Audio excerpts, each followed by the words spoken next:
कुलस्वामी तुळजाभवानी सह्याद्रीचा जाणता राजा छत्रपती शिवराय, हिंदुहृदय सम्राट शिवसेना प्रमुख श्रीमान बाळासाहेब ठाकरे यांना मानवंदना।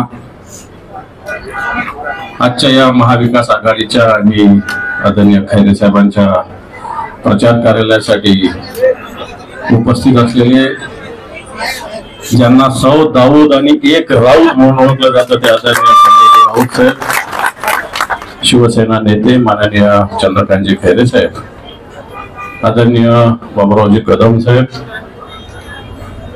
मान्य ज्येष्ठ नेते किशोरजी पाटील, अनिलजी पटेल, प्रकाशजी पोखरिया, रंगनाथ अण्णा, सुभाषजी लोमटे, सुधाकर दादा, शेख युसूफ, लगाने साहेब, इब्राहिम पटेल साहेब आणि आदरणीय वाकीचे महाराज इथे उपस्थित आहेत, नामदेवरावजी पवार, उदय भाऊ,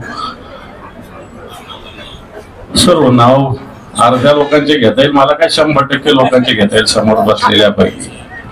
उपस्थित सर्व महाविकास आघाडीचे सगळ्या पक्षांचे प्रमुख पदाधिकारी, माता भगिनी आणि बांधवांनो,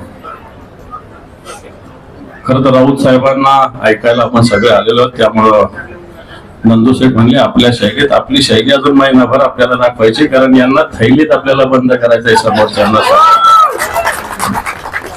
कारण आपण 15-20 दिवसापासून प्रचार सुरू केला, समोरच्याला अजून उमेदवार सापडला। पहिली गोष्ट तर कोणत्या पक्षाला तिकीट मिळणार आहे हेच माहिती नाही, दुसरी गोष्ट मिळालं तर उमेदवार कोण आहे माहिती नाही, दारूवाल्याला द्यायचं, बरोबर का नाही, दारूचे ज्याच्या ज्याच्या दुकाने हुजूकराव आपले, त्याला काय चव आहे म्हणणार त्याला द्यायचं, की पुन्हा डॉक्टर आपले तयार आहे भाजपचे आपल्याला काही माहिती नाही। या डॉक्टर साहेब, या डॉक्टर कल्याण काळे साहेबांचं जोरदार टाळ्या स्वागत करू। काँग्रेसचे जिल्हाध्यक्ष आणि जालन्याचे उमेदवार खैरे साहेबांबरोबर संसदेत डॉक्टर कल्याण काळे सुद्धा जाणार आहे यावेळेस, आणि ज्यांना जरा बसा बसा डॉक्टर बसा,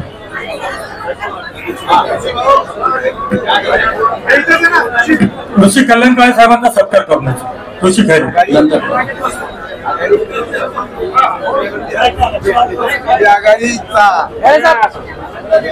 इंडिया आघाडीचा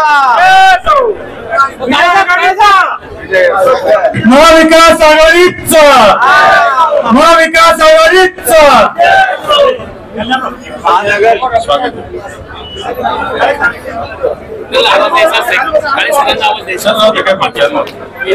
फोटो फोटो इकडे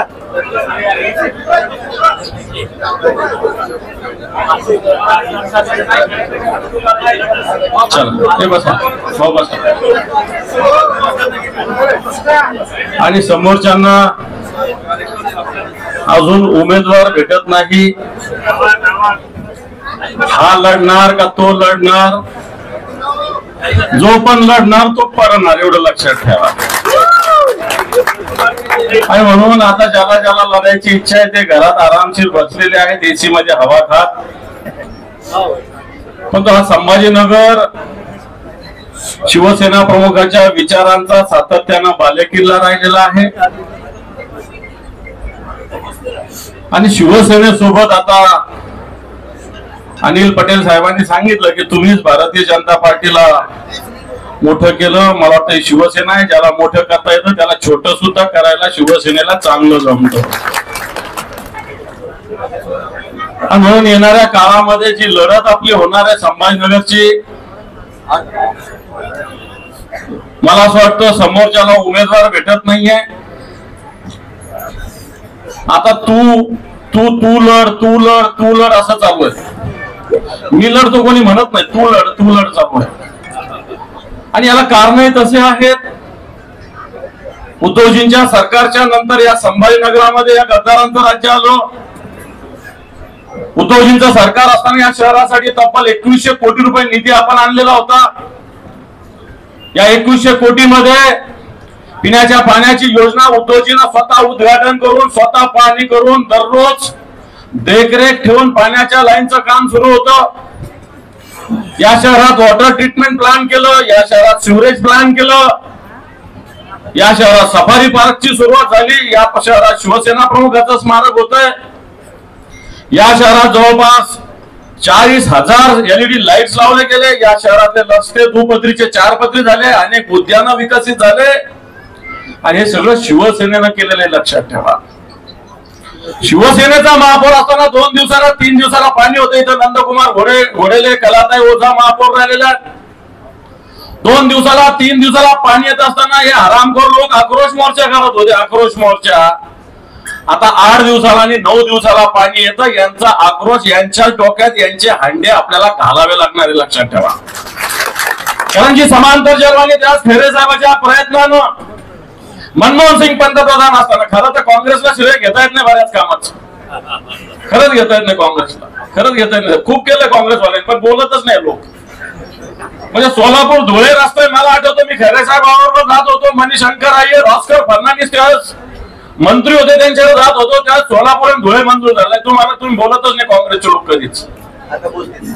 नगर नाक्याचा रस्ता सुद्धा आपले ते संरक्षण मंत्री होते AK अँटनी, त्यांनी केलेला आहे. लक्षात ठेवा, तुम्ही बोलतच नाही काँग्रेसचे लोक. आम्ही काय बोलून घेतो शिवसेना, आम्हीच केलं, आम्ही म्हणून टाकतो. आमच्या संजय शिरसाट आमच्या त्यांनी टकलं केलं, फक्त 50 लोकांचं मी केलं म्हणतो. पण खैरे साहेबांबरोबर मी स्वतः अँटनीकडं, म्हणजे खैरे साहेबांच्या नेतृत्वाखाली मी जात होतो. 4 वेळेस 10 वेळेस पुण्याला मिलिटरीच्या कॅप्टन कडे, दिल्लीला सुद्धा अँटनीकडे गेलो आणि त्यावेळेस हा रस्ता झाला आहे.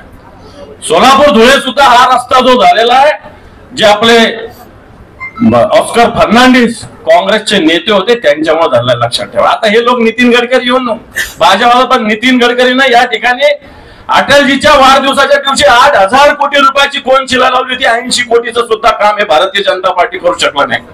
पैठणच्या रस्त्याचं 10 वेळेस भूमिपूजन केलं नितीन गडकरींना येऊन, आणि तो आपल्याकडे येण्याची शक्यता आहे त्यांनी येऊन, पण पैठणचा रस्ता सुद्धा झालेला नाही. परंतु शिवसेनेनं 2100 कोटी रुपयाचा निधी आणला होता. यात जवळपास 1,500 कोटी रुपयाचं काम उद्धवजींचं सरकार असताना झालेलं आहे. लक्षात ठेवा, आता पाण्याची स्थिती 8 दिवसाला 9 दिवसाला पाणी येतं. याला जबाबदार कोण आहे? महापौर नाही, पालकमंत्री त्यांच्या पैठणच्या याच्यात मशगूल आहे. या शहराकडे, या संभाजीनगरला लक्ष द्यायला कोणी नाही. खैरे साहेबांच्या नेतृत्वाखाली आम्ही सगळे शिवसैनिक याच्यात लक्ष देत होतो. रोज पाण्याचा प्रश्न 4 दिवसाचा 3 दिवस कसं होईल, 3चं 2 कसं होईल आम्ही बघत होतो. पण या लोकांनी मोर्चा काढला होता आणि सांगितलं होतं आमची सत्ता द्या, आम्ही 15 दिवसात पिण्याचा पाण्याचा प्रश्न संपवतो. तुमची सत्ता येऊन 1.5-2 वर्ष झाले, पिण्याचा पाण्याचा प्रश्न दूर चाललेला आहे. आणि येणाऱ्या काळात सुद्धा 1680 कोटीची योजना 2700 कोटीवर गेली. जर आमच्या काळात गेली असती तर बघा, यांच्या काळामध्ये 1000 कोटी जास्त लागतात. परंतु मला वाटतं तुमच्या काळात सुद्धा ही 2700 कोटीवर गेली. हा सुद्धा प्रश्न मला वाटतं येणाऱ्या काळामध्ये लोकसभेच्या निवडणुकीच्या प्रचारात आम्ही विचारल्याशिवाय राहणार नाही. म्हणून अशा पद्धतीने या शहराला विकासापासून दूर नेणारे लोक, उद्धवजींचं या शहरावर प्रेम आहे, कारण शिवसेना प्रमुखाचं प्रेम होतं आणि म्हणून या शहराला तब्बल 2100 कोटी रुपये मिळालेले होते. लक्षात ठेवा, ग्रामीण भागामध्ये सुद्धा बरेच लोक ग्रामीणचे आमदार येऊन भरभर करतील. मराठवाडा वॉटर ग्रीड गंगापूर वैजापूरसाठी 1100 कोटी रुपये उद्धवजी ठाकरे साहेबांनी मंजूर केले. लक्षात ठेवा, तिथं वैजापूर गंगापूरचे लोक आहेत.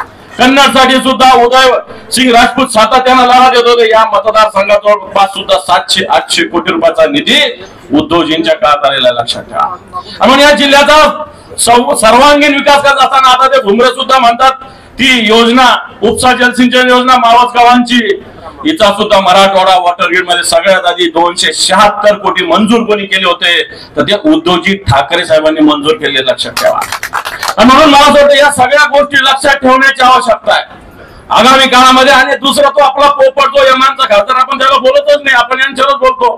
त्यांनी सुद्धा 5 वर्षात काही केलेलं नाही. गोष्टी मोठ्या करतो तो, इम्तियाज जलील सुद्धा गोष्टी मोठ्या करतो. प्रत्यक्षात त्याचे सुद्धा 20-22 मला वाटतं नगरसेवक असताना त्यांनी सुद्धा दिल्लीमध्ये नुसत्या भाषणाच्या वर या शहरासाठी काही केलेलं नाही. मोठ्या संख्येनं मुस्लिम बांधव शिवसेनेसोबत येतात. काल मला पत्रकारांनी विचारलं की 25 वर्षात शिवसेना कधी ईदगावर गेली, खैरे साहेब गेले. म्हटलं का हिंदू मुसलमान एकत्र येऊ नये का? हिंदूंनी मुसलमानाच्या ईदगावर जाऊ नये का? मुसलमानांनी दिवाळीला येऊ नये का? अरे शिवसेना एक 80% समाजकारण करणारी संघटना आहे आणि म्हणून ईदगाहला जाणं काही पाप नाहीये. हिंदू मुसलमान जर एक येत असेल, या शहरात बंधुभाव वाढत असेल, या शहरात एकोबा वाढत असेल, तो करण्याची आमची तयारी आहे. आणि उद्धवजींच्या नेतृत्वाखाली फक्त संभाजीनगरात नव्हे तर हे महाराष्ट्रात होतंय. लक्षात ठेवा, आम्ही महाराष्ट्रात फिरत असताना, मान्य उद्धवजींच्या नेतृत्वाखाली, संजय राऊत साहेबांच्या नेतृत्वाखाली महाराष्ट्रात ज्यावेळेस फिरत असताना, महाराष्ट्रात गावोगाव, खेडोपाडी, प्रत्येक शहरात हे वातावरण निर्माण झालेलं आहे. आणि म्हणून बांधवांनो, भले आता बरेच जण म्हणले तर आपला विजय निश्चित आहे, विजय निश्चित आहे, पण तो आपली लढाई बूथवर आहे, आपली लढाई गावात आहे, आपली लढाई वाड्यात आहे, आपली लढाई तांड्यावर आहे. वाड्यातल्या प्रत्येक बूथवर, प्रत्येक वाड्यात आपली लढाई. लक्षात ठेवा, हा प्रचार होत राहील. हजारो लोक, लाखो लोक आपण एकत्र करू, पण खऱ्या अर्थाने तिन्ही पक्षाच्या, चारही पक्षाच्या सगळ्या लोकांना, सगळ्या कार्यकर्त्याला आवाहन करेल. आपण पहिल्यांदा निवडणूक एकत्र लढतोय. पहिल्यांदा निवडणूक एकत्र लढत असताना बूथ आपलं सगळ्यात आधी टार्गेट आहे, मतदार आपलं सगळ्यात आधी टार्गेट आहे. मतदार यावेळेस म्हणतोय मोदी हटाव म्हणतोय. लक्षात ठेवा, मोदी लागत नाही कोणाला सुद्धा.